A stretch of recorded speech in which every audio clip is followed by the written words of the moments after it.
మహాభారతంలో జూదంలో తమ ఆస్తిని, తమని తాము ఓడిపోతారు పాండవులు.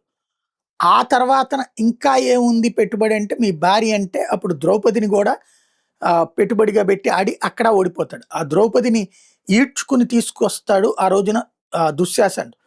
ఆ తీసుకొచ్చినటువంటి సందర్భంలో ఆమె అందరిని ఉద్దేశించి అడుగుతది.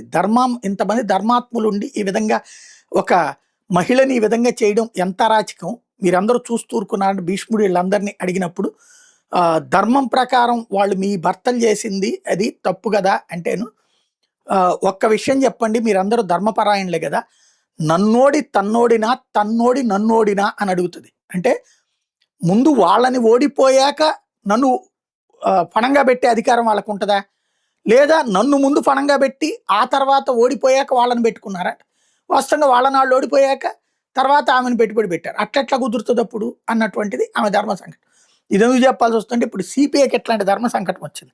తెలంగాణలో కాంగ్రెస్తో పొత్తు పెట్టుకుని అసెంబ్లీ ఎన్నికల్లో ఒక అసెంబ్లీ సీటు, ఆ తర్వాత ఒక ఎమ్మెల్సీ సీటు కూడా ప్లాన్ చేసుకుంది. ఇంకో పక్కన మొన్న మున్సిపల్ ఎన్నికల్లో కొత్తగూడెంలో 15 సీట్లు అడిగింది సిపిఐ, ఇవ్వలేదు కాంగ్రెస్ పార్టీ. పొంగులేటి ఇవ్వనన్నాడు శ్రీనివాసరెడ్డి మంత్రి. దాంతో వాళ్ళు మొత్తం అన్ని చోట్ల పోటీ చేస్తే ఏకంగా 22 మంది గెలిచారు.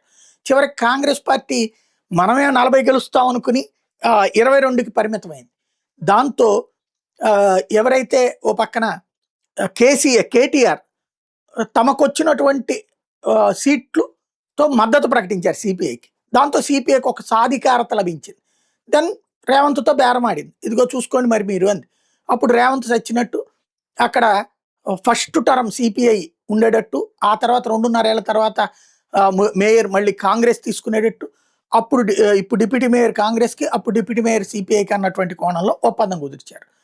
అయితే వాస్తవంగా అయితే కనుక బీఆర్ఎస్ అయితే అసలు కంప్లీట్గా ఎలాంటి షరతు లేకుండా మద్దతు ఇస్తాను. అయితే బీఆర్ఎస్ శుభ్రంగా డిప్యూటీ తీసుకుని ఉండేది, డిప్యూటీ మేయర్గా శాశ్వతంగా 5 ఏళ్ళు ఉంటుంది. కానీ అక్కడ తనను తాను త్యాగం చేసుకుంది సిపిఐ.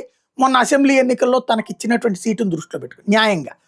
అయితే ఇప్పుడు ఇంకో సంకటం ఏమొచ్చింది అంటే, నిన్న బాల్క సుమన్ అరెస్ట్ జరిగినటువంటి వివాదం, వివేక్ వాళ్ళు గొడవ చేసినటువంటి వివాదం, వివేక్ వాళ్ళ మీద ఇతను గొడవ చేశాడని అరెస్ట్ చేసిన వివాదం, కేతనపల్లి వివాదం.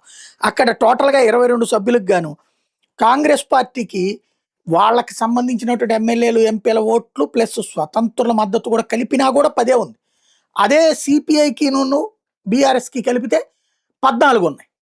ఇప్పుడు సిపిఐను మీరు వదిలేసేసి మాతో రండి, మనం షేర్ చేసుకుందామని కాంగ్రెస్ అంటుంది. అక్కడ చైర్పర్సన్ వాళ్ళు డిప్యూటీ వీళ్ళకి ఇచ్చేటట్టు, బీఆర్ఎస్ అక్కడ అదే కోణం 50-50 అన్నటువంటిది తీసుకొచ్చింది. ఇప్పుడు అధిష్టానమేమో అక్కడ మనం కాంగ్రెస్తో కలిసి వెళ్ళాం కదా, రెండిట్లో ఈవెన్ జాతీయ స్థాయిలో కూడా మనం కలిసి వెళ్ళాం కాబట్టి ఇక్కడ కూడా కలిసి వెళ్దాం అంటుంది. లోకల్ కౌన్సిలర్లు ఏమో మనం ప్రజల్ని మోసం చేసినట్టు అవుతుంది కదా అంటున్నారు. మరి ఈ ధర్మ సంకటాన్ని ఎలా సాల్వ్ చేసుకుంటారో చూడాలి.